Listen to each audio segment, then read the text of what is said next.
encore 3 temps vraiment très intéressants. Donc une première table ronde avec les intervenants ici présents qui donc représentent différentes villes, différents territoires et qui vont nous partager un petit peu leur expérience.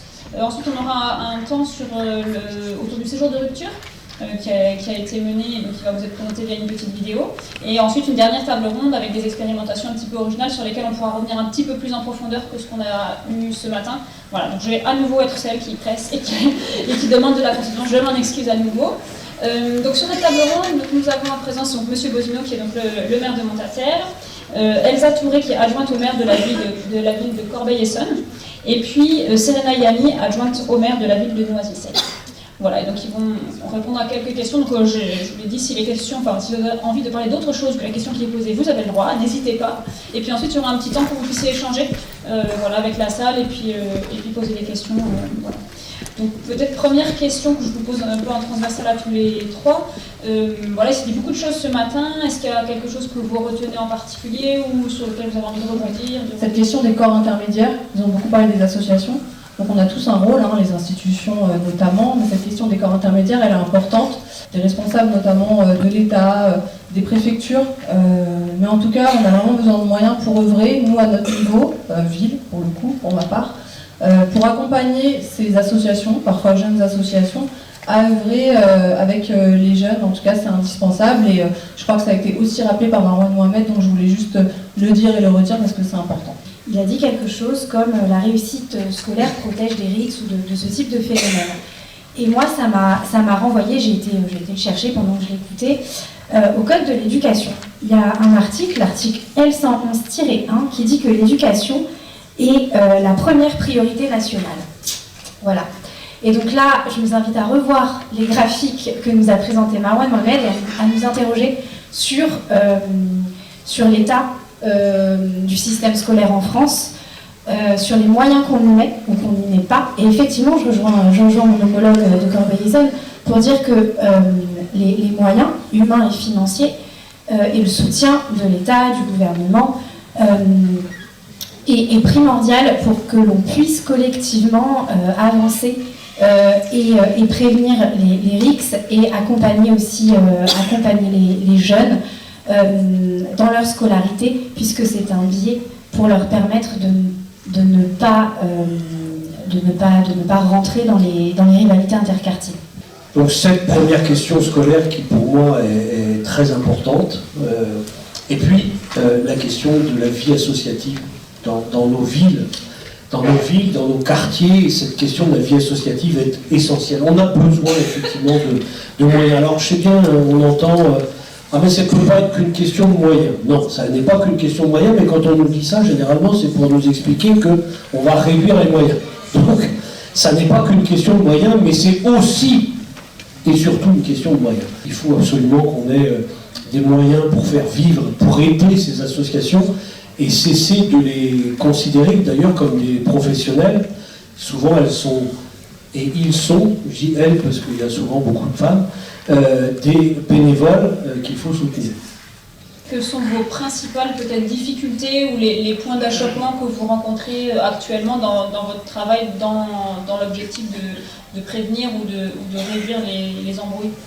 Ce qui est compliqué, en tout cas sur notre territoire, mais je pense que Noisy-le-Sec ne fait pas exception, c'est peut-être d'aller mobiliser les acteurs. Et finalement, ce ne sont pas les acteurs informels comme les associations, on a vu avec les Mamans Ensemble pour la jeunesse noiséenne, qui sont difficiles à mobiliser, mais c'est plus justement les acteurs institutionnels, pas parce qu'ils n'ont pas conscience du problème, mais par manque de temps. On en revient toujours à cette question-là, par manque de temps, donc manque d'investissement quand on voit l'état de la prévention spécialisée, par exemple, de la PJJ, etc. En fait, nous, on les a associés à notre démarche, à notre état des lieux, à l'élaboration, à l'écriture de notre stratégie de prévention des risques. Mais on voit bien, des rivalités interquartiers, pour le coup, à Noisy-le-Sec, on appelle ça comme ça, mais on voit bien qu'il y a une limite parce qu'il manque de temps. Mais il manque de temps parce qu'il manque de professionnels. Donc ça, c'est une première difficulté d'arriver à les mobiliser sur la durée. Et c'est aussi pour ça que la stratégie qu'on a écrite, on veut la présenter lors de notre prochain CLSPD pour que, alors on va pas la ratifier, mais c'est de dire que tous les partenaires présents lors de ce CLSPD s'investissent, il y a une sorte de contrat moral d'engagement pour faire vivre cette stratégie, parce qu'individuellement, nous n'y arriverons pas. Nos villes, les associations, on a besoin des uns des autres, et on a besoin également des partenaires institutionnels. Et donc, la question de la mobilisation, et ensuite de la coordination, comment on arrive à créer des liens. Et cet état des lieux, ça a été dit tout à l'heure par les services de la ville. L'état des lieux et la co-construction de notre stratégie a permis aussi de créer ces rencontres, cette interconnexion et ce partage d'expériences comme la rencontre d'aujourd'hui le permet également. Et ça, je pense que c'est un enjeu. De notre côté, je vais vous parler de difficultés qu'on a réussi à surmonter aussi, parce que je trouve que c'est important. On n'avait pas de communauté forte qui s'occupait de cette question-là. Pour ceux qui connaissent un peu le territoire de Corbeil-Essonnes, c'est un territoire qui est très fragmenté, donc il y a des rixes interquartiers très fortes, mais il y a aussi une histoire de système clientéliste qui a divisé la population et qui peut-être appuie aussi sur cette question. Mais en tout cas, quand on arrive, nous, en 2020, il n'y a pas de groupe déjà prévu pour travailler ces questions-là alors qu'elles existent. Il n'y a pas de groupe de travail, tout simplement, sur cette question. Et donc, on a réussi à créer une communauté forte là-dessus, à faire émerger aussi, mais parce qu'ils l'ont fait eux-mêmes, hein, d'ailleurs, les jeunes de demain, DTR, CLT qui étaient déjà sur le terrain, Génération 80, qui a été cité tout à l'heure, mais à accompagner vraiment ces collectifs de jeunes. Et ça, c'est des conseils d'ailleurs qui ont été donnés par Marwan Mohamed. Je me souviens d'une visio qu'on a fait pendant le Covid en 2021, où il nous a dit, il vous faut quand même il y a l'écosystème des RICS, mais il y a aussi celui qui permet d'avancer et de lutter contre, et donc comment on formalise vraiment tout un réseau d'acteurs, et on a réussi à le faire. La difficulté qui persiste chez nous, et où j'en prends aussi ma part de responsabilité politique, mais aussi administrative, c'est qu'on n'a pas de capitaine dans le bateau. C'est-à-dire qu'il y a un capitaine... Oui, il y a le maire, il y a des élus qui s'inquiètent beaucoup, surtout qu'on a eu donc 2 morts en 10 ans sur notre commune, dont 1 durant le mandat. Mais en tout cas, on n'avait pas de quelqu'un qui coordonne tout simplement en fait. Il nous faut quelqu'un, un référent. Parfois, ça peut changer d'une année sur l'autre, il n'y a pas de souci. J'ai entendu des villes qui travaillent ensemble, c'est une année une ville, l'autre une autre, c'est génial. Et en fait, on n'avait pas ça. Et donc, à partir du mois de mai, enfin, quelqu'un va être dédié à cette question-là. Pas celle forcément que des embrouilles interquartiers, mais en tout cas de l'éducation et de la prévention, avec notamment le service médiation et la question du CLSPD et des RICS ou des embrouilles interquartiers, comme on les appelait. Et donc ça, c'est, je crois, quand on a des vrais soucis là-dessus sur son territoire, qui est indispensable, vraiment, c'est mettre les moyens humains aussi et pouvoir réunir tous les acteurs régulièrement. Parce qu'en fait, aujourd'hui, on a arrêté de saupoudrer, ça c'est important. On a des actions structurantes, pas forcément dédiées à la lutte contre les embrouilles, mais aussi à faire émerger une politique jeunesse tout simplement qui n'existait pas forcément. Mais c'est aussi comment en fait on coordonne tout ça, quand il y a des crises, malgré tout l'urgence elle est aussi importante, même si on veut travailler sur le long terme, et on a des réflexes communs. Il y a ces boucles, tout le monde travaille aujourd'hui avec des boucles qu'on avait notamment lancées en 2001 à Corbeil, mais comment on structure des vrais protocoles à chaque fois, et chacun est réactif, et il y a un référent qui peut mener ça. Et donc cette difficulté, on l'a encore, mais on est en train d'y remédier. Oui, alors, en termes de difficultés, oui, il y a des difficultés, mais il y en aura tout le temps. Hein. Je pense que ça, penser que d'un seul coup, d'un seul, on peut tout régler, c'est impossible. Des difficultés, il y en aura toujours. Mais c'est aussi ces difficultés qui nous obligent à travailler pour avancer. Hein. Et je pense sur la ville et sur l'agglomération, la question du partenariat est essentielle, c'est ce qui vient d'être dit. Hein. On parle de CISPD, on a aussi un CISPD sur l'agglomération Creil-Sudoise, mais qui se décline avec des cellules d'appui, on appelle les cellules d'appui du contrat local de sécurité, mais ce qui est important, c'est que au niveau local, on se retrouve avec les partenaires pour échanger, pour se connaître. Tout à l'heure, je discutais avec madame la principale du collège de Villers-Saint-Paul, qui disait ça d'ailleurs, hein, qui disait on aurait bien besoin presque d'un trombinoscope pour savoir qui fait quoi sur l'agglomération. Je partage, mais c'est la même chose dans la ville. On a vraiment besoin de se parler, de se faire confiance aussi sur la ville. Le fait que le service médiation de notre ville, Farid El-Mouloudi, sont responsables, mais évidemment il a travaillé avec ses collègues, sont en capacité de monter, y compris avec de l'aide de l'agglomération, mais de monter un tel colloque, c'est parce qu'il faut faire confiance aussi. Il faut faire confiance aux gens. Il y a des gens qui veulent intervenir et on ne peut pas en permanence les restreindre, les freiner en leur expliquant qu'il y a des règles. Bon, parfois, il faut aussi savoir dépasser tout ça pour pouvoir permettre de s'engager. Hein. Bien sûr, il ne s'agit pas de prendre des risques inconsidérés, mais il faut faire confiance. Il faut faire confiance aux gens pour, sur le terrain, être en capacité de dépasser un certain nombre de blocages. Hein. Très sincèrement, si on en restait fermé dans un certain nombre de règles entre partenaires, il y a un certain nombre de choses qui ne pourraient pas avancer. La question du secret partagé dans les cellules d'appui du contrat local de sécurité, combien de fois on a entendu ça? Ah ben non, on ne peut pas, ça, un secret. À un moment donné, il faut dépasser un certain nombre de choses, il faut qu'on se dise les choses, il faut qu'on se parle franchement, parce qu'autrement, on n'avance pas. Donc voilà, moi, le partenariat, c'est la même chose, c'est la difficulté, et puis en même temps, ça a été dit, c'est aussi ce qui doit nous permettre d'avancer. Et comment vous avez levé justement les freins un peu pour avancer dans ce sens-là? Est-ce que vous pouvez nous partager un peu ça? C'est vraiment dans l'idée de la co-construction et de la coproduction de cette stratégie. On ne l'a pas faite dans notre coin, la ville de Noisy-le-Sec. On a été chercher nos partenaires, les acteurs institutionnels et informels, acteurs et actrices de la ville, que ce soit la police nationale, municipale, la préfecture, la prévention spécialisée, et aussi, voilà, donc on a eu des associations, plusieurs associations, des associations sportives qui sont très implantées dans les quartiers, qui essayent d'organiser des choses, interquartiers également, et qui sont pour certains érigés j'aime pas trop cette expression-là, mais au rôle de grands frères. En tout cas, ils sont respectés, il y a une certaine respectabilité. Ce sont des jeunes trentenaires qui maintenant tiennent des associations et qui, du coup, ont un peu l'histoire et la traçabilité des RICS sur leur territoire. Parce qu'ils le connaissent, ils l'ont vécu en tant qu'acteurs ou spectateurs. Et donc, tout ça, c'est très, très important. Et c'est ce qui nous a permis d'écrire une stratégie qui soit le plus transversale possible et qui se décline dans la coproduction. Vous pouvez nous dire comment vous avez fait? Est-ce que juste vous les avez invités, ils sont venus? Ou comment ça s'est passé? Est-ce que ça a été facile? Est-ce que...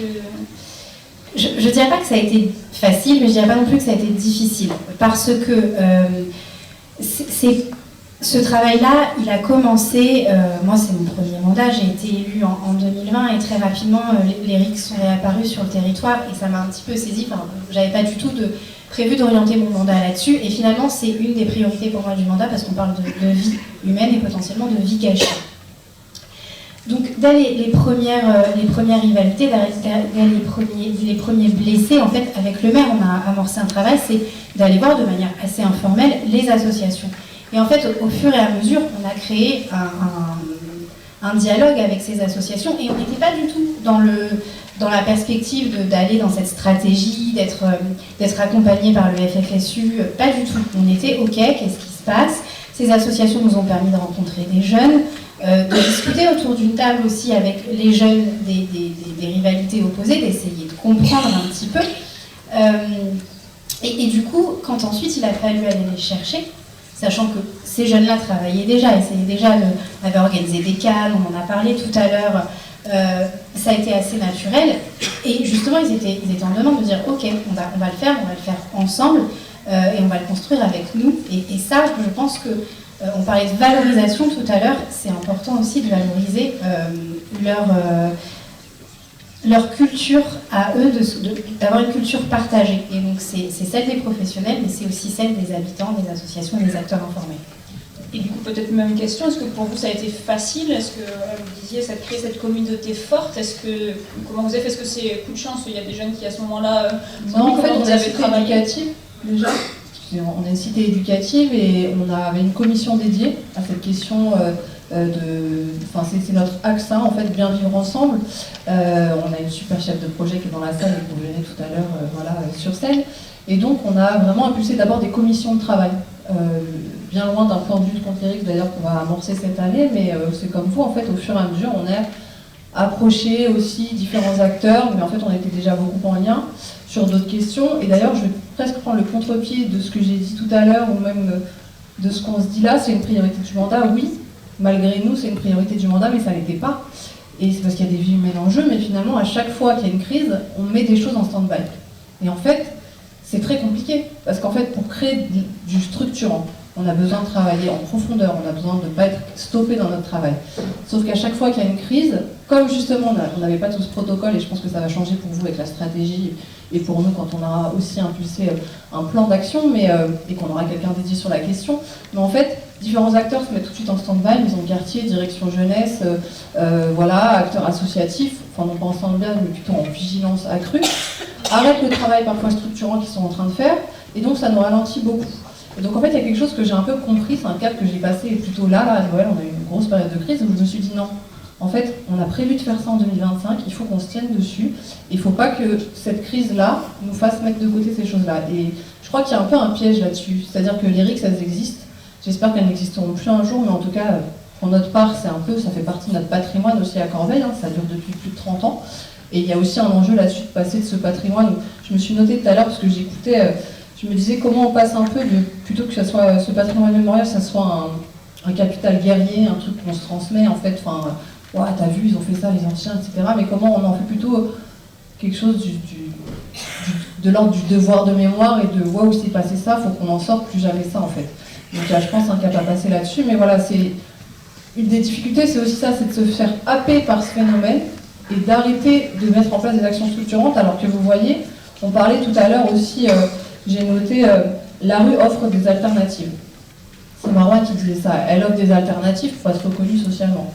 Et en fait, ce qu'on est en train de construire, nous, par exemple, à Corbeil, c'est une semaine des talents, mais en fait, toute l'année, on essaie de mettre en place des choses autour du trophée des sports. Comment on valorise la réussite sportive. La semaine des talents, comment on valorise la réussite académique, mais aussi le jeune entrepreneur, celui qui est un super artiste de la ville.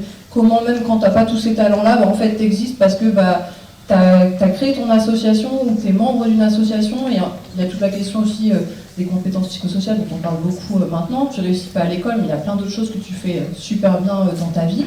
Et donc comment on permet aussi aux jeunes d'exister autrement, d'être valorisés et de ne pas avoir à se réfugier dans cette violence-là. En tout cas, c'est quelque chose sur lequel on est en train de mettre le paquet, et j'espère que ça pourra aussi porter ses fruits. Mais voilà, c'est une des solutions aussi qu'on a en tête. Oui, alors, je partage évidemment cela. J'ajoute que, au-delà des dispositifs spécifiques, particuliers pour agir en cas de crise ou en amont des crises, je pense que, y compris en écoutant Barbara Grandbet ce matin, ça me faisait encore plus écho. Je pense qu'on a aussi à travailler, c'est ce qu'on essaie de faire sur Montataire, à faire en sorte que tout ce qui se fait dans la ville doit participer de l'action pour que les jeunes se sentent bien dans la ville, et tous, y compris le petit groupe qui peut effectivement chercher à s'exprimer autrement par les embrouilles, faire en sorte que les habitants soient impliqués, les jeunes soient impliqués. On a fait des rencontres de la jeunesse il y a 1 an, 2 ans maintenant, dans la ville, avec cette volonté de faire en sorte que les jeunes s'impliquent, que la population s'implique.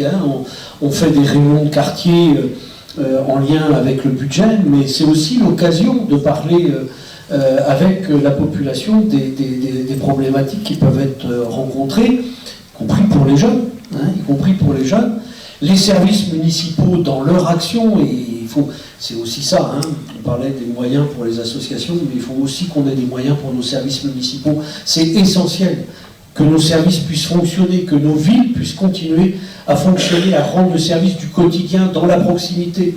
Parce que c'est aussi ça qui fait que ça nous permet de lutter contre un certain nombre de phénomènes. Je pense que c'est un ensemble de choses. Alors, d'ailleurs, il y a quelques temps, on a travaillé sur le logo de la ville, on a rajeuni notre logo, et puis du coup, c'était Montataire, ville de l'Oise. Et c'est devenu Montataire, fier et solidaire. J'entendais parler tout à l'heure de Marseille. Ben oui, l'idée c'est aussi de faire en sorte que la jeunesse, la population de cette ville soit fière de cette ville, de ce qu'on y fait, de ce qu'on peut travailler ensemble, de ce qu'on peut organiser ensemble. C'est fier d'être montatarien, mais pas contre les Craillois, pas contre les Nogentais ou les Villarsois, c'est avec eux, et c'est plutôt fier en leur disant venez voir chez nous ce qu'on fait. Venez voir chez nous ce qu'on fait, on est ouvert, venez voir chez nous, il n'y a pas de frontières. Et donc il faut aussi des professionnels. Donc je le disais, les contrats aidés ont disparu. En tout cas, chez nous, il n'y a plus de contrats d'avenir, il n'y a plus d'adultes relais. La question de la prévention spécialisée, c'est catastrophique. Donc c'est bien sûr la compétence du département, mais qui fait aussi avec ses moyens. Et aujourd'hui, les départements sont en très grande difficulté. Donc chez nous, ça donne une prévention spécialisée qui était financée à 80% par le département l'an dernier, qui est passé à 60, il y a 2 ans, qui est passé à 70% en 2024. Et le budget du département, cette année, il passe à 50%. Donc les clubs de prêt vont fermer. À part chez nous, parce qu'on a des IPS élevés, donc ils acceptent de continuer à 70%. Donc Grigny, Corbeil, Iris et Évry, merci. Mais sur les autres villes de l'Essonne, il n'y aura plus de prévention dans quelques semaines. Donc là, on est en lutte. Et c'est très compliqué. Donc c'est pour ça, c'est en ce sens qu'on part aussi des corps intermédiaires, puisque la prévention spécialisée en est un, c'est la délégation de service public. Mais c'est indispensable. Et puis, il y a aussi le droit commun. C'est-à-dire qu'à un moment donné, on parle de déscolarisation, on parle d'échec scolaire. On dit que c'est ça aussi qui fait que les gamins ils rentrent dans les RICS. Quand cette déscolarisation, elle est institutionnalisée, et je sais que peut-être ça va choquer certains ce que je dis, mais nous on a 150 jeunes non affectés par an quasiment à Corbeil-Essonnes. Entre la 3e et la seconde, ils n'ont pas d'affectation scolaire. Pas d'affectation scolaire parce qu'il n'y a pas de place. Il y en a eu 17 000 en France en 2023. Il faut quand même se rendre compte. Donc à un moment donné, on a besoin d'être soutenu. Nous, on est la commune, on crée du commun, on crée cette culture commune dont on a parlé. Mais si derrière le droit commun et du structurant n'est plus assuré, on va droit à la catastrophe. Et donc aussi, ça ouvre la porte, bien sûr, à rentrer dans les RICS, à rentrer dans les trafics. Voilà. Mais je ne dis pas que rien n'est fait. Ce que je dis, c'est qu'on a besoin de moyens structurants.